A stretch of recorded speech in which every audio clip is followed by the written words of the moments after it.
है। पुष्पेंद्र जी, आपकी हर एक बात में मुस्लिम और इस्लाम आ जाता है, इसलिए क्या क्या क्या मतलब, एक तो या तो बहुत प्यार करता है ना आदमी तब भी अंदर से निकलता है, या तो बहुत हेट करता है तब निकलती है। ये क्या है क्या? क्योंकि इतने साल का प्यार और बाद में परिवर्तित हो गया हेट में। पढ़ाई, आपने बताया बचपन, उर्दू की चाशनी, उसमें आप घुले डुले, उसके बाद अचानक हेट और लव स्टोरी मुझे दिख रही है आपकी हर एक स्पीच में।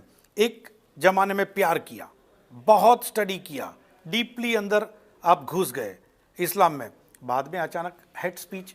ये मुस्लिम और इस्लाम के बिना पुष्पेंद्र कुलश्रेष्ठ का कोई भी लेक्चर क्या हो ही नहीं सकता।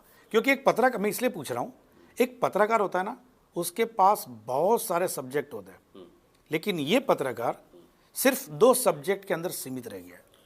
रहना चाहते या किसी ने रहने को कहा गया? आपने कहा ये पत्रकार रह गया है, मैंने इसीलिए पत्रकारिता छोड़ दी है।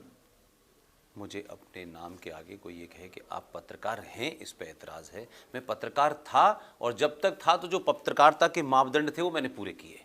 आपका दूसरा सवाल है विच इज़ हाईली ऑब्जेक्शनेबल। सवाल ये है कि मुसलमानों से हेट जो है, ये जो शब्द आपने हेट इस्तेमाल किया है, या तो आपने मेरी स्पीचें सुनी नहीं हैं, या आपने इस देश में पिछले कई सौ सालों से बनी बनाए झूठे मक्कारी के नैरेटिव को ये समझ लिया है कि यही सच है। मैंने आज तक किसी मुसलमान और इस्लाम के खिलाफ हेट स्पीच नहीं दी, इसलिए आपको असदुद्दीन ओवैसी की भाषा में हेट एंटी हिंदू और पुष्पेंद्र में हेट इस्लाम नजर आता है, क्योंकि आप इस्लाम के बारे में या तो जानकार नहीं है। ओवैसी भी यही कहते हैं। जब हमने पूछा था तो बोला मैं भी हेट स्पीच नहीं देता। नो, हेट स्पीच है तभी मुकदमा हुआ है। अकबरुद्दीन के खिलाफ मुकदमा हुआ, वो हेट स्पीच के कारण हुआ, भारत के संविधान के उल्लंघन में हुआ। मैंने आज तक एक भी हेट स्पीच नहीं दी, और हेट स्पीच का जिस दिन मेरे ऊपर मुकदमा होगा, मैं साबित करूंगा कि मैं कौन सी बात कहां से कह रहा हूं और किस संदर्भ में कह रहा हूं। मैंने कभी नहीं कहा कि 15 मिनट का टाइम दे दो मुसलमानों को, हम बता देंगे क्या है। यह है हेट स्पीच। मैंने ये कहा कि कुरान, जिसको मुसलमान संविधान से भी ऊपर मानता है, उस कुरान की 24 आयतें जस्टिस Z.S. लोहात, जो भारत का एक मजिस्ट्रेट था, जस्टिस था, उसने कहा, ये रिकॉर्ड पे है, 31 जुलाई 1986 में उन्होंने कहा कि कुरान शरीफ में 24 ऐसी आयतें हैं जो अपने फेलो सिटीजन, उस देश में नास्तिक आस्तिक मूर्ति पूजकों को हत्या करने का आदेश देती हैं। अगर ये नहीं हटाई गई तो भारत में क्या, दुनिया में कभी शांति नहीं हो सकती। मैं उस जस्टिस की बात को रिपीट कर रहा हूं। अगर इसको कोई हेट स्पीच समझता है तो जस्टिस Z.S. लोहात पे मरणोपरांत मुकदमा चलना चाहिए। मैंने कभी नहीं कहा कि कहते कि मुसलमानों को मार करके पिंड छुड़ाया जाए। मैं ये पूछना चाहता हूं सिंपल, आप मुझे बताएं कि मुसलमान भारत की सुप्रीम कोर्ट को नहीं मानेगा?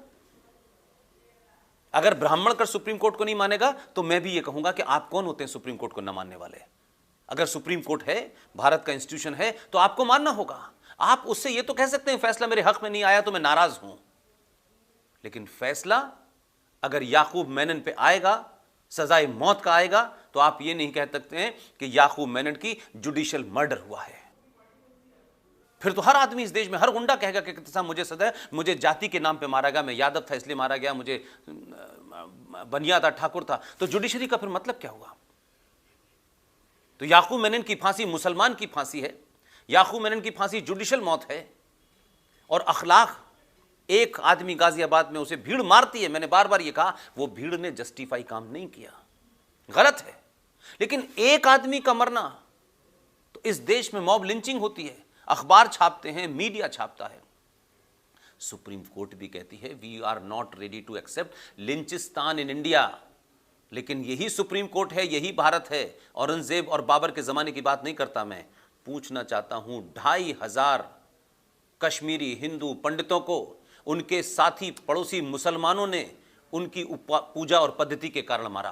5 लाख कश्मीरी हिंदू पंडित दिल्ली के अंदर INA मार्केट के बाहर जगह जगह फुटपाथ पे आज सिगरेट और बीड़ी बेचते हैं। ये वो लोग हैं जिनके 10-10 एकड़ में मकान थे, 10-10, 12-12 कमरों के इनके मकान थे। उन्होंने आज तक किसी मुसलमान को गाली तक नहीं दी, ऊंचे शब्दों में नहीं बोले। कश्मीरी हिंदू पंडितों का सबसे दानिश्वर आदमी, सबसे बुद्धिजीवी आदमी, उसे जब उठा के बाहर लाए और चाकू से दोनों उसकी आंखें बाहर निकाली और जब यहां गोली मारी तो बेटा खड़ा हुआ था, दिल्ली में रहता है। 2 दिन बाद लोगों ने कहा कि ये कर क्या रहे थे। जाके देखा तो उनकी टेबल पर कुरान मजीद खुला हुआ रखा था और वो उसका कश्मीरी में ट्रांसलेशन कर रहे थे। अगर ये कहना हेट स्पीच है तो मैं इसे एक नहीं करोड़ों बार कहूंगा।